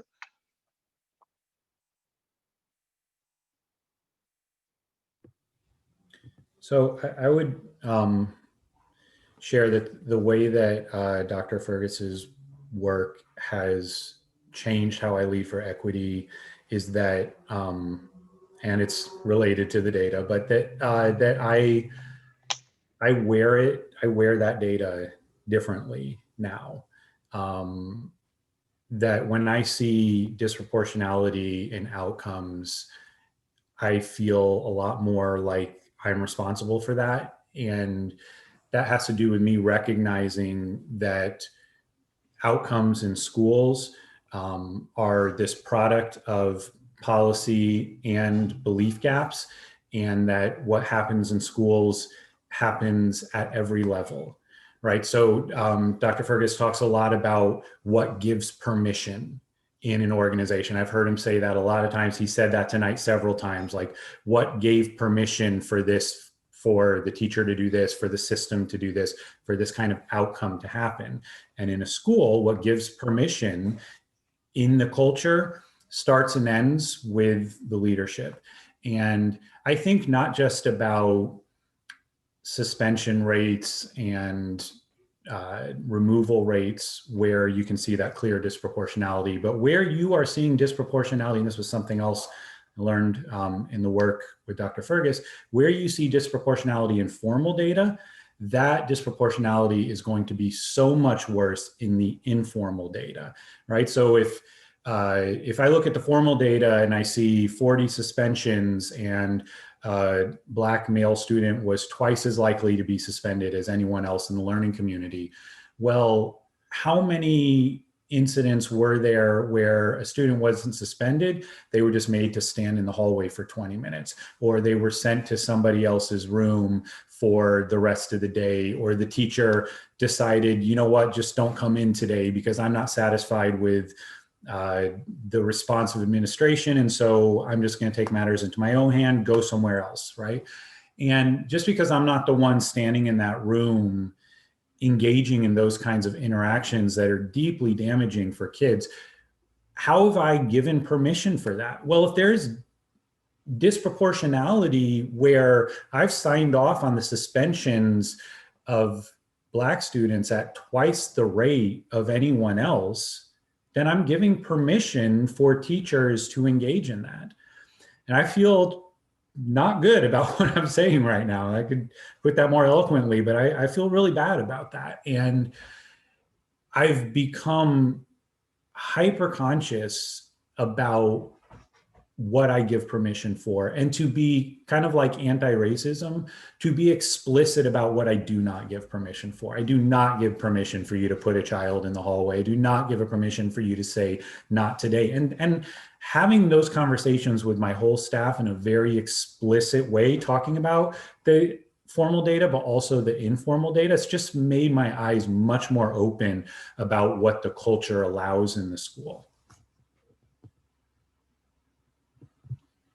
I would say similar to what Harry was ending with around culture. In terms of like my leadership for equity within my building now, we did a lot of work around just changing the mindsets of staff members and working on, just getting many of them getting an understanding of how, some of our students were not being served the way they should be. And so we've done, for instance, like last year, we did a major retreat where I took my whole staff to the Edith Macy Center. And we just did a whole day retreat around restorative circles, teamwork, communication, and just getting them to talk to one another. Because like it was mentioned, like sometimes people are different, different racial backgrounds, and they just don't have conversations. So we strategically made sure that we grouped our staff members in such a way that it was a mixed group. Not the normal, people that they would normally sit or eat with, and just had a day of conversations, teamwork activities. And so bringing that back to the school, and then also, I believe that was a major shift for our school in terms of relationships among staff members, which in turn increase relationships with students. Data, again, always like being in the forefront of everything that we do. So continuing to really look hard at our data and making decisions based on that. And then, within our school, getting staff members to understand that, not saying that, previously the images that we had around our school were not good, but we wanted to make sure that our kids in a school that was predominantly African American and Latino, that students were seeing themselves, reflected walking through the hallways. And so we did a lot of just making sure that our everything that was seen within our school was reflective of the students that were in it. Even at times using pictures of students within our school in some of the things that we had posted around, so they could see themselves and feel a sense of confidence within our school. So I think all of that together, it was some of the leadership moves that I made in terms of putting equity in the forefront of everything that we do. Great. So this is very powerful work, but also very difficult work. So it would be great to learn about one challenge or tension that you faced in leading this work and how you approached it. So that is actually easy. We're sitting in the challenge right now, right? Like as we sit in the dual pandemic of systemic racism and COVID-19, right? Keeping people grounded in we cannot allow the persistent problem to be overtaken by the current crisis, right? Because even though this crisis is a crisis of a long time for us, it will end. We all see an end in sight. The persistent problem has been here and is only further agitated by the current crisis. And so for me, it is about grounding us in keeping that in mind in our work, in our leadership, while also addressing the current crisis. And I just want to give love to all of the principals, school leaders, teachers in this space who are every day working crazy to support student learning. But we have to continue to do this work, and we have to be clear and intentional that interrupting inequities in our borough is a priority. And we're not gonna skip it because we have to address the tasks connected to this moment. Yes, and with that, I think that I would add just time. To do this work and to do it well and to be intentional about it takes time. But I am going to borrow from Dr. Orr when we talked about time in one of our classes, and she said, you know what? Time is a value choice. You choose what you spend time on. So to me, just like really being intentional, and I don't know, that stuck with me that night and going forward about what we make time for. Because again, there are so many things being asked of us right now, but you have to be able to see past this moment. So for me, it's about organizing our efforts to see beyond the pandemic to deal with this problem of systemic racism that's been a pandemic for hundreds of years. So yeah, to me, my biggest challenge is time. How do you take the time and the space to really do this work with fidelity and to give it the intentionality and justice that it deserves, so that you are not just taking shortcuts, because this work, I don't think you can take shortcuts. I want to build on what Denise just said about not taking shortcuts. So early in my time as a principal, any workshop I went to, any building that I went to, I would see something I liked, I would write it down. We're going to do that. And I was watching Dr. Fergus's presentation just now, and I'd seen that before, that slide with like the shifts in positive affirmation and disrupting stereotypes. And I've had the thought before, oh, I want to do something like that in my school. And that's great, right? Like it would be great to have a board that does that. But I challenge anyone who saw that and thought that was a great idea, don't just go into your school and slap something like that up on a wall, because there's hearts and mind work that goes with that, right? Like that wasn't a principal saw that in another school and had that idea and just went and slapped that on a wall. That was like kids talked about that, teachers talked about that. They talked about a problem that they needed to understand and disrupt. There were stereotypes, there was bad communication, there probably were some incidents in the school. And then somebody said, what can we do about this? Because they were moved by the data and the adaptive work that they were doing to do something about it. So the tension I would bring up is the tension between the technical and the adaptive, the policy and the belief gaps, right? And how you have to do both that work. And that is a real challenge. In my whiteness, I want to look for a technical solution right away. How can I fix this, right? We have a disproportionality in suspension problems. No suspensions. Suspensions are bad for kids anyway, but that doesn't get rid of all the other stuff that I was talking about before. So the real challenge is knowing like you have to constantly work on belief gaps, and you have to look for policy solutions. You can't keep doing policies that are bad for kids. But you can't just go and change policy when you aren't also doing that work. So it's a bicycle. You need both those wheels, and you can forget sometimes, and you can lean heavy one or the other. You can get lost in the adaptive work and then wonder like, where are we going? But what are we changing? What are we fixing here? And so those two really have to live together.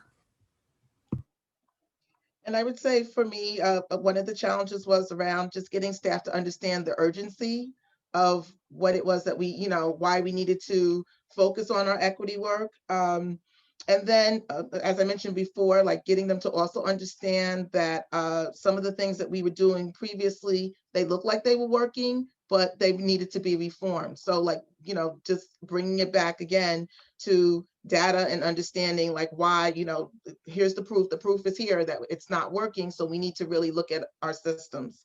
And then right now, one of the challenges that I'm facing that, at times is frustrating me is around just making sure that in the space that we're in now with the pandemic and everything that's happening, making sure that everyone understands within my staff that equity is not something that, is to the side. If anything, now more than ever, all the work that we've done, like really needs to start, we really need to start demonstrating our understanding of what we've been learning, because now we're in a real situation where we need to make sure our kids have all the tools and everything that they need to be successful. So right now, that's where I am now, like with the challenge of the structures that I felt we were putting in place that were really working for our kids in terms of around equity, just understanding who they are and the importance, what they bring to the table as individuals, how we now can put that in or bring that into the virtual space for our students, or the remote space. Thank you. And so one last question. What advice do you give for educational leaders who seek to engage in this work? How can they get started? And it would be great, you have these different perspectives as sort of borough leaders or district leaders in non-New York City such contexts, and school leaders. What does this look like? How can people get started? So I would say be a learner first. When we started the work in District 11, I would say to my principals, this is not for you to go to schools tomorrow and do something. This is for you to sit with, think about, and really, begin that process of, unlearning, unpacking. And so Dr. Orr, you're gonna love this. So we engage in PDSA cycles as part of our doctoral studies. And so like that idea of plan, do, study, act is really important in this space, right? Be a learner first, identify some co-conspirators, test some things out.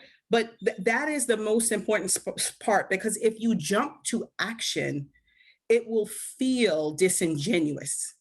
It will feel very disingenuous, and it will be a response to a moment as opposed to a real deep attempt. Well, not attempt, but a real deep movement to address inequities. And so my biggest advice is sit in the learning, be a learner. We probably spent 2 years learning together, thinking together and unpacking together before we started moving to, so now what does this look like in our schools? And what does this look like in classrooms? And we could move quickly and do something that just doesn't work. Or we could really like sit in the moment and really be learners and do that self-work first before you can do the leadership work of shifting outcomes.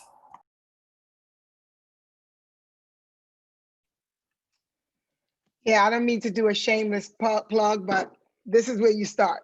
Get the text, buy the book, make the time. And I'm I'm gonna add that I think for me, what's been most helpful is creating my squad of folks who think and believe what I believe, and being in regular community with those folks, both formally and informally, as much and as often as possible, because this work is extremely difficult, it's backbreaking, it's tiring, it's soul shaking sometimes. And if you don't have a community of people who are holding each other to the fire and holding each other accountable, like Misha and I, Harry and I, our whole entire squad and crew of equity warriors, like we hold each other accountable. And when we're not showing up in the work, we say so, and we figure out what we need to do to get back on track. So make some space, get a squad, buy Eddie's book. And if you're not working with this man, you're doing something wrong. So you need to call him. I don't know what his capacity is, but that has definitely been my go-to.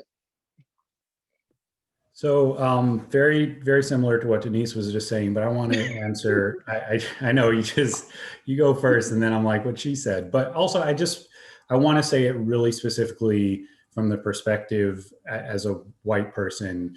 If you're going to do this work, and hopefully you're going to do this work, that you have the multiple perspectives around you. So I have my assistant principal and good friend, Brian Jackson, and we lead this work together. I don't lead this work by myself.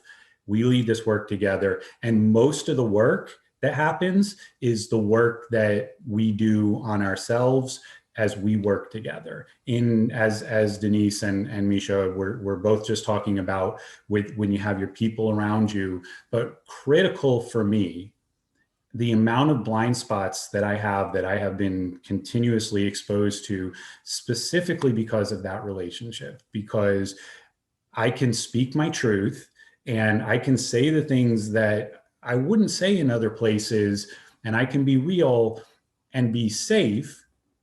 It is, and these aren't white fragility tears when I say this, it is hard to engage in conversations as a white person in the fear of saying and doing the wrong thing. That's the part that's hard, right? I know it's hard for a whole different set of reasons if you're a person of color to lead this work. The part I have to be constantly conscious and careful of is awareness of my own learning and my own blind spots, and the power of having a close accountability partner who I can be real with, who can help me see those blind spots so that I can do the work better, is essential. Because I don't need to go out there and be perfect, but I need to be able to be transparent about my own learning and growth and not be asking people to do things that I'm not doing. Right, I would definitely agree. One is definitely the ground, everything that you're doing in text. So like just read, learn as much as you can. And then for me, one of the things that really helped me push the equity work within my school is just identifying someone in the building that I could see that had a like mindset around pushing for equity within our school. So then that in my space, that was my parent coordinator. And so she was someone that, we had a lot of conversations around just, she's a product of the community. And so, she has the best intentions for our school. And so she and I just did a lot of studying, a lot of reading, attending workshops together and conversations. So she definitely was an accountability partner for me. And then one of the things I wanted to say also is, although, through the years, our equity team grew at some point, but initially it was a very small group of people within the school. So your equity team does not have to be like this, large team of people to get it working in your school. It could be yourself, a couple of other people. They just have to be dedicated to the work, dedicated to learning, and dedicated to really making it a priority within the building. Great. Well, thank you so much. I know that I can tell from all the questions that our audience has been very engaged and they have a lot of questions for all of you. So I think I'll turn it back over to Dr. Orr, who's going to facilitate the Q&A.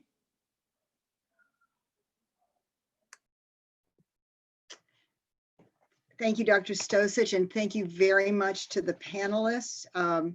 You were getting lots of kudos throughout your remarks. People were very grateful to be able to hear about how your work is being, how you're making use of Dr. Fergus's work. And I do want to read just a comment from Carolyn Jackson Smith, who writes that her mother, Dr. Jackson, would be so excited, gratified, and inspired by the work you're all doing. She was dedicated to supporting principals and superintendents in their work, especially in New York City schools. The concept of using data to drive awareness and change is so powerful and was another area Dr. Jackson often worked on with graduate students. While I am now a college professor, former high school teacher, I am thinking about how we need to apply many of these principles in post-secondary education as well. So you have done great work to honor Dr. Jackson. And I do want to say, one of the biggest questions we got is, how do I get access to this video? So I will respond and say, we will be making it available and we will be sending out information to those who've signed up for this, but also make it available through a variety of venues in Fordham's outreach.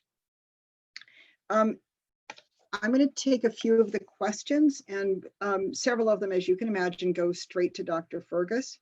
And one question that came up was, someone asked, how can a person of color, or where are opportunities for a person of color to engage in anti-racist education with only persons of color?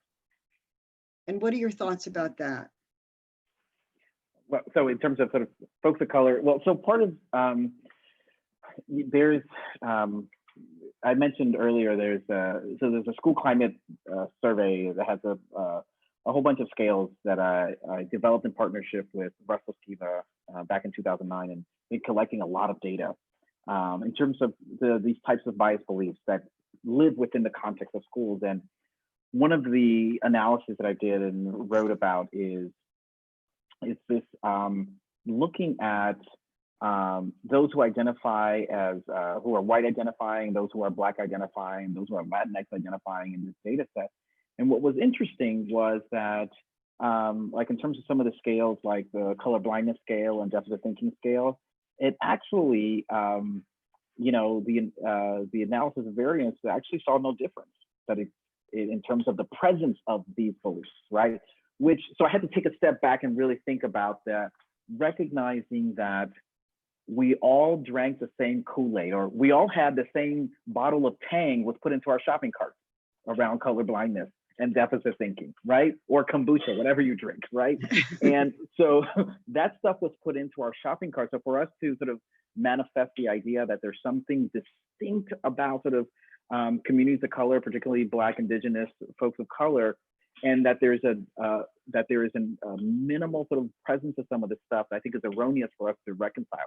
There may be a difference in a way in which we approach how we are going to unpack that stuff, right? Because there is a level to which we have to reconcile how some of those concepts that we also have absorbed as Black, Indigenous people of color, how it's also harmed us, right? How it's left scars for us that we have to deal with in a different way than, let's say, our white peers or white colleagues. But we also have to do the same work. So I think there is so as we think about sort of how we do that, I don't think it's a question of, well, whether we should or how we, or whether we should do it with folks of color. It has to happen just as much. There may be a difference in terms of the strategy to which that's involved in that. Can I add to that, Dr. Orr? Yes. Sorry. So two things I would add. One, I totally agree with Dr. Fergus, but I also know like the weight as a person of color, as a Black woman, of like carrying the like equity mantle is like it's like that burdensome. And so like you can definitely create affinity spaces, right? Like to unpack that where groups of, you know, like groups come together and begin to unpack, right? Like what's happening in their community, what's happening in their school, what's happening in their work environment. But that can't be the lane that we stay in, because the movement of the work is about having cross-racial conversations, so we can shift beliefs and mindsets. Very important. Better than I point. could, okay? Very important points. So Dr. Fergus, Dr. Stosich acknowledged that we have people in the audience who are from small districts upstate, and they wonder how they can engage in this work where without risking marginalizing the Black and Latino students that are in their districts. You know, so one of the things that we, because I spent a lot of time in all sorts of parts of New York State, parts that I thought I would never see.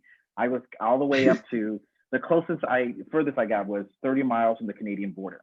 There were districts up there that were cited for disproportionality, and all the way out in the Hamptons on Long Island. So I have been to the stretches of New York, but I have to say, I think part of what we have to be attentive to in communities like that, where there may be small numbers of, it's the concern is not just a matter of like, what's the level of cultural safety that we're maintaining in how we address this issue for the small numbers, but also reconcile that it's also we are doing this work for our white student population as well, right? Because what we are representing, you know, in the patterns in which they see things happening with a small number of, let's say, Black or Latinx populations, is also feeding their shopping carts, right?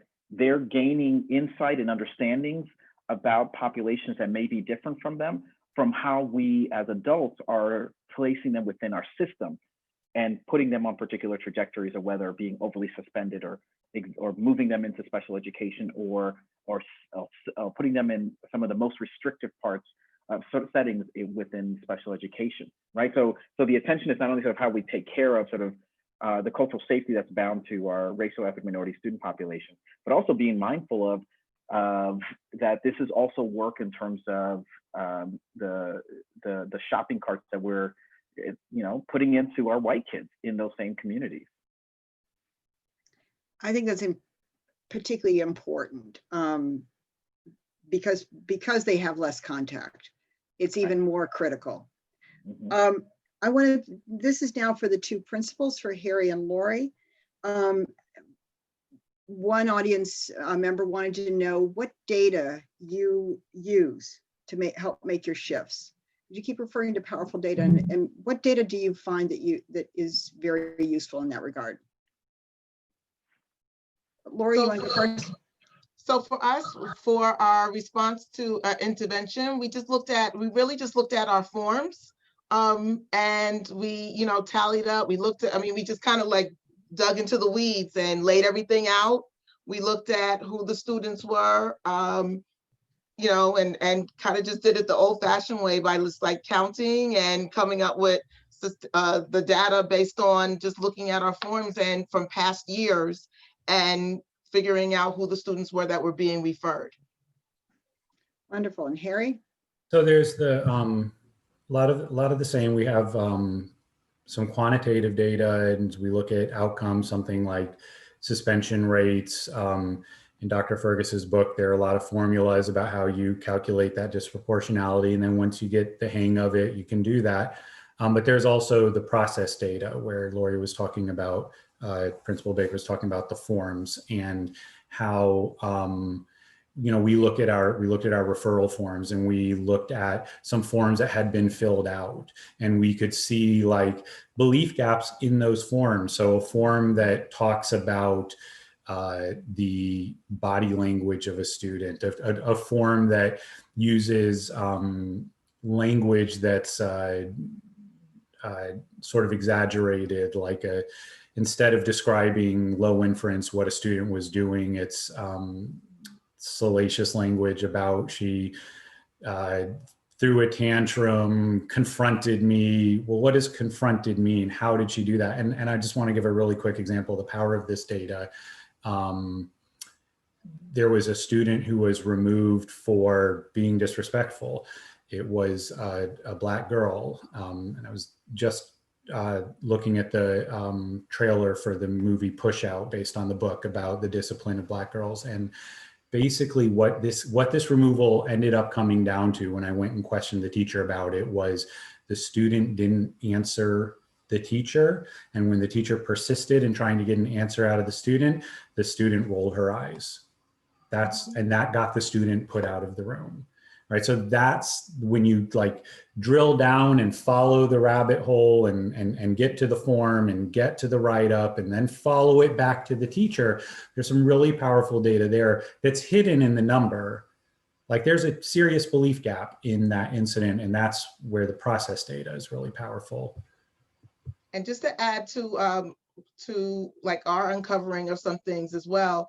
For instance, if a child was being referred to RTI because of either an instructional issue like dealing with ELA or mathematics, what we started noticing in our referral data that we would be looking at and we're like, this is saying nothing about the instructional pieces. We're hearing all about like behavior. And so it was like similar to like the child was, calling out, or the child would not stay in his or her seat.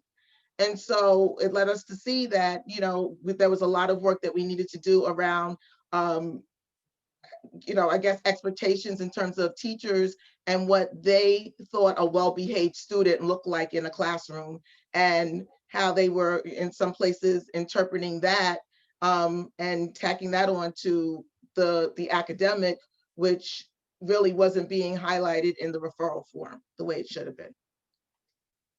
And if I may, Yeah. Both Lori and Harry, I have to give kudos for just the bravery of just like, oh no, we're going to put all this process data on the table and let's look at it with a fine-tooth comb, because the stuff that they highlighted is not only sort of, it happened, it was present in the forms, right? But it was also something that we saw across many schools that we were working with, and I applaud them for being vulnerable in terms of seeing it with their team and then saying, this can't continue, right? This is the yellow brick road towards our disparity, right? And these little slights of how practice is actually sort of happening within their schools. And I applaud them for like saying, we've got to fix these areas. And the fact that they're fixable areas, right? They're things that we can actually retool. So I'm going to kind of combine several questions into one for you, Dr. Fergus, and then maybe Misha and Denise can also speak to this. And that's the question of how do you get people to do this work? Which is, there was a question of first, how do you get teachers to unpack their shopping carts? And then another question about how do you hold principals and teachers accountable, which I assume means accountable by using an anti-racist perspective. And I think they kind of all fit together in the setting an expectation and trying to get other people to follow through. What are your thoughts? And then we'll wrap it up with Misha and Denise. Right. So, so I'll say from a vantage point as a man of color with a PhD, the way in which I have approached this work in terms of supporting school leaders and investing in this work is I have to be mindful of how I get read as I walk into a room to have a meeting to talk about disproportionality, right? And knowing that there is a sort of an air or a tension of, is he coming in here to call me racist? Is he coming in here to say X, Y, and Z? So I do, folks know me that, I do all sorts of contortions to make sure that I minimize sort of this idea of, I'm not interested in unpacking your internal strife right now of figuring out, am I here to label you as such? I want to make sure that you're in a place that that you are comfortable in recognizing and owning that there is, that the data is clearly situating that there is a problem, and that you have a level of buy-in that you want to do something about it, regardless of whether, you know, and particularly from a point of view that I never, you know, and folks know that when in the sessions that I do, I never say racist, I never say discriminatory, right? I'm very intentional about the language that I use, because it's, particularly given the environments that we are currently in, especially, I'm even more hyper attentive, because folks tend to go into, could easily go into a rabbit hole where they cover themselves up and want to, you know, use, you know, almost like Linus with his blanket, right? Where they want to just protect themselves. And that's not going to do our kids any good, because while they're trying to figure out, like, I'm trying to contort myself so I'm not seen as racist, our kids are still living a disparity, right? So I'm very mindful of sort of how I language early on to get that level of buy-in, to get folks centered.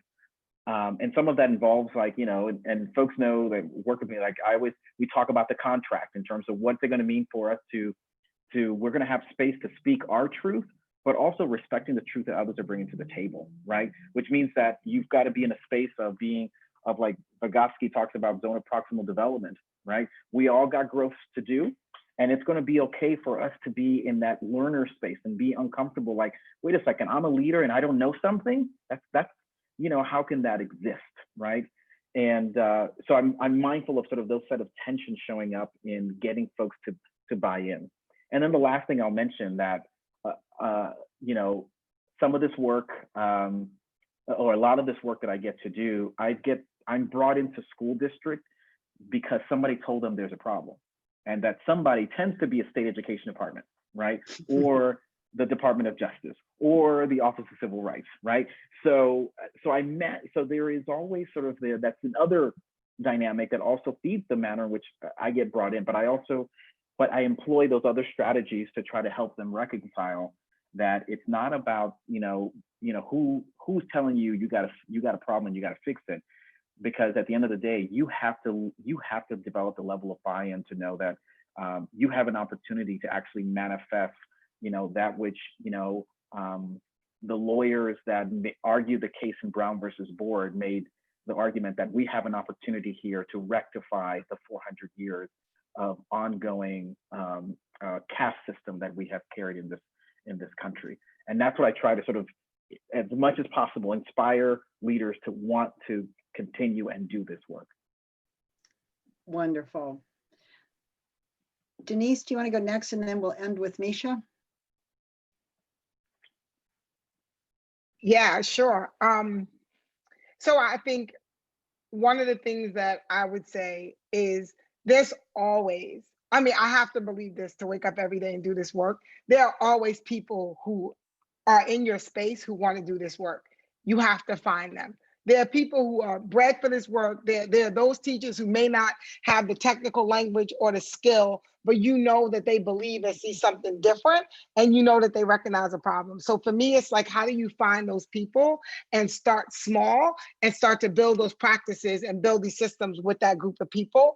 I also think that you have to talk to leaders about, I'm hoping they're not, you know, school leaders, district leaders, borough leaders who, we all want the same thing. Like, we want to be successful. We want our students to achieve. We want to see growth. We don't want to see disproportionality. So I think when you start from the space of what are your goals, and then use this work as a foundation to getting people to where they want to go, that's an important way to move them. But I'm going to go back to what I said before. You have to find your squad. They're in every single school. I don't care if the school is all white, if it's all Black, if it's diverse. There are people who just inherently know that there's something wrong with this system. They may not have the courage to say it, but if you seek them out and give them the space and the voice to do the work, I think that's the perfect place to start. Wonderful. And last but not least, Misha? Well, y'all see my squad. This is my squad right here. Squad up.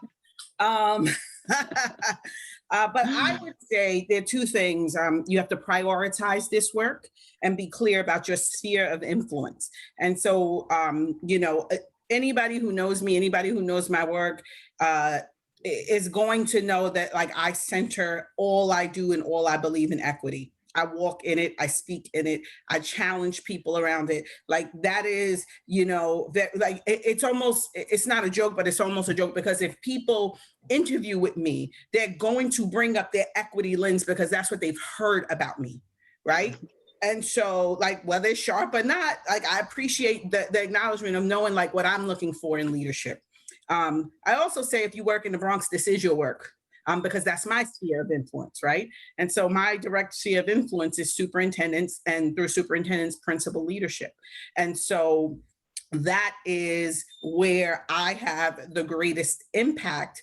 And that is where I can move the work. And if I do the work and lead the work properly, then principals are going to identify their sphere of influence, which is their teachers and their assistant principals and the staff and faculty who work in their schools. And so those are just the two things that I would say, just you must center and prioritize this work no matter what is happening. And you have to be clear about what your sphere of influence is, because you can't think that you can attack everything. And my advisor, Dr. Orr, knows it's been really hard for me to not think that I can attack everything. And what I've really learned in the last few months is like, where's my greatest impact? And how do I leverage that to get at that which is which I want to move in the work? Fantastic. Well, I hate to bring this to a close, but we're going to have to bring it to a close. I want to thank everyone who made this possible. Our Dean, Akane Zusho, our Maribel Hula, Superintendent from District 10, Elizabeth Stosich, also a faculty member in our program, and our wonderful panelists, Misha Ross Porter, Denise Williams, Harry Sherman, and Lori Baker. Most importantly, we want to thank Eddie Fergus for just inspiring us, pushing us, encouraging us, and everyone else who made this possible in the memory of Barbara Jackson. A lot of people are saying, where can I get your book? And they want to be reminded of what the book is called. So I'll just give a shout out for it, that it's Solving Disproportionality and Achieving Equity, a Leader's Guide to Using Data to Changing Hearts and Minds. And to everyone who wants copies of the video, it will be made available probably in another week. We'll post it on Facebook, we'll post it on our website, we'll send out emails and put it in our newsletters. But if you don't get a copy of it, please feel free to contact us. Thank you, everyone.